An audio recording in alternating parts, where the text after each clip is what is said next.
사람은 누구나 과거를 돌아봅니다. 그런데 신기한 건 사실 그대로의 과거보다 다르게 되었을지도 모를 과거 때문에 더 괴로워한다는 점입니다. 우리는 흔히 이렇게 말합니다. 그때 그러지 말았어야 했는데, 그때 한 번만 더 용기 냈더라면, 그 선택만 안 했어도 지금 인생이 달라졌을 텐데. 하지만 곰곰이 생각해 보면 지금 당신을 괴롭히는 것은 그때 실제로 있었던 일이 아니라 당신 머릿속에서 새로 만들어낸 가상의 인생입니다. 후회는 기억이 아닙니다. 후회는 상상입니다. 우리는 과거를 있는 그대로 기억하지 않는다. 사람의 뇌는 과거를 영상처럼 그대로 저장하지 않습니다. 사건이 일어났을 때의 감정, 지금의 상태, 현재의 불안과 미련이 과거의 장면 위에 계속 덧칠됩니다. 그래서 시간이 지날수록 과거는 사실이 아니라 지금의 내가 해석한 이야기로 바뀝니다. 힘들었던 직장 생활도 그때는 분명 지옥처럼 힘들었는데 몇 년이 지나면 이렇게 바뀝니다. 그래도 그때가 좋았지. 그때 내가 떠나지 않았으면 더 잘 됐을지도.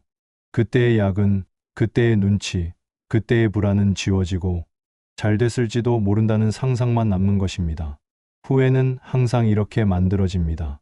사실은 지우고 가능성만 부풀리는 방식으로.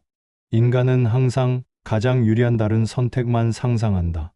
사람이 후회를 할 때는 절대 이렇게 상상하지 않습니다. 그때 다른 선택을 했으면 망했을 수도 있다. 그 길로 갔으면 더 큰 불행이 있었을지도 모른다. 대신 항상 이렇게 상상합니다. 그 길로 갔으면 지금보다 잘 살고 있을 텐데. 그 사람을 붙잡았더라면 지금쯤 더 행복했을 텐데. 후회가 괴로운 이유는 우리가 현실보다 더 유리한 결과만 골라 상상하기 때문입니다. 현실은 늘 불완전합니다. 하지만 후회 속의 인생은 항상 성공하고, 항상 더 사랑받고, 항상 더 여유롭고, 항상 지금보다 낫습니다. 그래서 후회는 현실과의 비교가 아니라 조작된 인생과의 비교가 됩니다. 이 비교는 절대 공정할 수 없습니다. 그땐 몰랐다. 이 문장이 모든 후회의 진실이다. 당신이 과거에 내린 선택은 당시의 정보, 당시의 감정, 당시의 환경에서 당신이 할 수 있는 최선이었을 가능성이 매우 큽니다. 우리는 지금의 결과를 알고 있기 때문에 과거의 선택을 쉽게 평가합니다. 하지만 그때의 당신은 앞날을 알지 못했고, 불안했고, 두려웠고, 지금보다 훨씬 미숙했을지도 모릅니다. 그런 상태에서 완벽한 선택을 하지 못했다고 해서 지금의 당신이 그때의 자신을 죄인 취급할 수는 없습니다. 후회 속에는 늘 지금의 나가 과거의 나를 신문하는 장면이 있습니다. 왜 그렇게 했어? 왜 그땐 그렇게 바보 같았어? 하지만 진실은 단 하나입니다. 그땐 그럴 수밖에 없었다. 후회가 깊어질수록 삶은 점점 작아진다. 후회가 많아질수록 사람은 점점 현재에서 멀어집니다. 지금의 일에 집중하지 못하고 계속 과거의 장면으로 돌아갑니다. 지금의 인간관계를 바라보지 못하고 이미 끝난 관계를 계속 떠올립니다. 지금의 가능성을 붙잡지 못하고 이미 지나간 기회를 계속 곱씹습니다. 이렇게 살면 인생은 이렇게 변합니다. 앞으로 나가야 할 힘은 뒤로 끌려가고 현재를 살아야 할 에너지는 과거에 묵힙니다. 그리고 어느 순간 이런 말이 입에 붙습니다. 이젠 늦었어. 지금 시작해봤자 무슨 의미야. 하지만 진짜 늦어지는 이유는 시간이 흘러서가 아니라 당신이 계속 과거에 머물러 있기 때문입니다. 후회는 교훈이 될 때만 가치가 있다. 후회를 완전히 없앨 수는 없습니다. 후회는 인간의 감정이기 때문입니다. 중요한 건 이것입니다.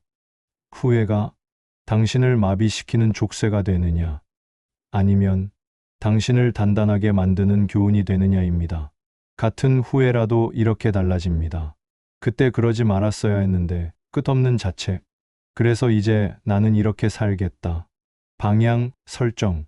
후회는 과거를 벌주는 도구가 아니라 미래를 설계하는 재료로 써야 할 감정입니다.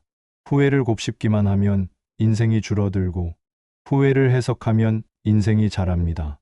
후회가 심한 사람의 특징. 후회에 오래 붙잡히는 사람들에게는 몇 가지 공통점이 있습니다. 지금 삶에 만족하지 못한다. 현재가 불안하다. 비교가 많다. 스스로를 쉽게 깎아내린다. 이미 지나간 선택에 집착한다. 이 사람들은 후회를 통해 과거를 돌아보는 것이 아니라 현재의 불안을 도망칠 공간으로 과거를 사용하는 것입니다. 현실이 힘들수록 사람은 더 쉽게 만약에 매달립니다. 하지만 만약에는 아무것도 바꾸지 못하면서 사람의 마음만 갉아먹습니다. 후회를 내려놓는 가장 현실적인 방법. 후회를 없애려 애쓰지 말고 이렇게 다뤄야 합니다. 그때의 나를 지금의 기준으로 판단하지 말 것. 선택의 결과만 보지 말고 선택의 조건을 볼 것. 이미 지나간 일에 만약을 붙이지 말 것. 후회가 올라올 때마다 지금의 삶을 점검할 것. 그리고 이 한 문장을 꼭 기억하셔야 합니다. 나는 그때 그 시점에서 할 수 있는 선택을 했다. 이 문장을 인정하는 순간 후회는 당신을 괴롭히는 감정이 아니라 당신을 이해하게 만드는 감정으로 바뀝니다. 가장 위험한 후회는 아무것도 안 한 것이다. 사람들이 가장 오래 붙잡히는 후회는 실패한 일보다 아예 시도조차 하지 않은 일들입니다. 고백하지 않은 마음, 도전하지 않은 일, 정리하지 못한 관계, 미뤄둔 말들, 용기 내지 못한 선택들.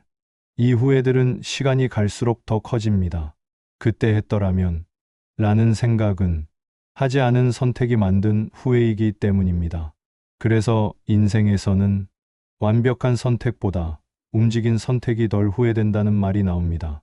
지금 이 순간도 언젠가 후회로 돌아올 수 있다. 가장 중요한 사실이 있습니다. 지금 이 순간도 언젠가 당신의 후회 후보가 될 수 있다는 점입니다. 그때 왜 계속 미뤘을까? 그때 왜 그렇게 방치했을까? 그때 왜 나 자신을 더 아끼지 않았을까? 미래의 당신이 지금의 당신을 향해 똑같이 말할 수도 있습니다. 그래서 후회를 줄이는 가장 확실한 방법은 과거를 곱씹는 것이 아니라 지금을 정직하게 사는 것입니다. 지금 해야 할 말을 하고, 지금 끊어야 할 관계를 끊고, 지금 붙잡을 사람을 붙잡고, 지금 바꿀 습관을 바꾸는 것. 이게야말로 미래의 내가 덜 아프게 사는 유일한 방법입니다. 후회는 기억이 아니라 상상이 만든 감정이다. 후회는 과거의 사실이 아닙니다. 현재의 불안이 만든 상상입니다. 실제로 존재하지 않는 더 잘된 인생을 머릿속에 만들어 놓고 지금의 나를 그 인생과 비교하면서 스스로를 괴롭히는 감정. 그게 바로 후회입니다. 당신이 괴로운 이유는 과거가 틀려서가 아니라 현재의 당신이 스스로를 충분히 믿지 못하고 있기 때문일 수도 있습니다. 기억하십시오. 과거의 선택이 지금의 당신을 만들었고 지금의 선택이 미래의 당신을 만듭니다. 이미 지난 인생을 붙잡고 자신을 벌하지 마십시오. 대신 지금부터의 인생을 조금 더 단단하게 설계하십시오. 후회는 기억이 아닙니다. 후회는 상상입니다. 그리고 상상은 당신이 지금 무엇을 선택하느냐에 따라 언제든 다른 방향으로 바뀔 수 있습니다.